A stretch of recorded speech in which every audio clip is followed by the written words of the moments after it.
好啊，大家好啊！今日又嚟到呢個港珠澳大橋珠海嘅口岸，咁而家呢度咧就係呢個出境嘅地方，咁啊喺呢個出境嘅地方咧，咁啊佢對面啦，即係就咁出嚟嗰度啦嘅對面，咁啊啲商鋪咧就我發現有啲更新咗啊，所以咧我兜個圈啦，同大家講有啲咩新嘅，即係俾大家睇下，知道有啲咩新嘅店鋪啊，咁啊大家如果係過到嚟呢邊嘅時候咧。聚腳啊揾人啊都知道係喺邊一度停啊，咁啊而家喺呢一邊兜個圈，去邊行啊兜個圈，咁啊喺呢個港珠澳大橋珠海嘅口岸3號出嚟嘅地方，咁啊出邊呢一個咁嘅商鋪，即係大家搭呢個公巴啊搭大巴啊嗰啲咁嘅地方嗰度。3樓嘅口岸商鋪，咁啊正話嗰度咧有啲食肆啊都係新嘅，咁啊大家睇一睇啦，到時咧大家約人嘅地方咧都可以知道喺邊度。咁啊正話都經過有兩個，有一個係新嘅，咁啊啲麵啊、麥當勞啊、蘭州啊，好，咁啊，行到嚟呢邊啦，咁咪再兜去嗰邊。咁主要咧，大家係過咗一段時間咧，佢有啲鋪頭咧就轉咗新嘅。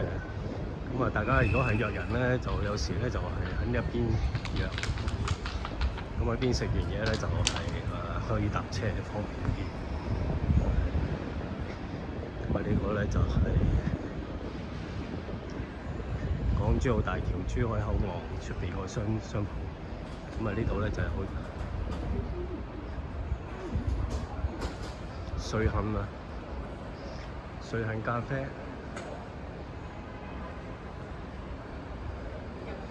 咁樣瑞幸咖啡啦，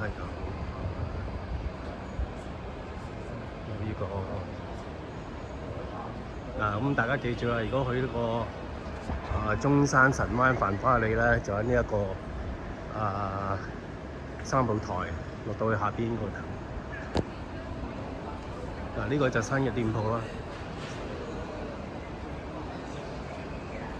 新嘅店鋪。咁啊呢個咧就有呢個都做咗好耐嘅呢個。係一個大板的，好，咁啊大家都知啊，咁啊喺呢個咁嘅珠海口岸出邊嘅商場咧，就係有呢啲咁嘅店鋪。咁如果大家想飲咖啡咧，嗰度有富迪啦，嗰度咧就係瑞幸啦。前邊嗰度咧就麥當勞啊，咁啊有呢幾個地方。咁而家有啲最新㗎啦，今日最新嘅，今日係星期日29號啊，應該係星期日啊。咁呢個片就係早上拍嘅，咁啊希望大家知道啦，有個聚腳地方啦，呢度最新㗎啦。呢條片大家有幫助嘅咧就分享出去啦，多謝大家，拜拜。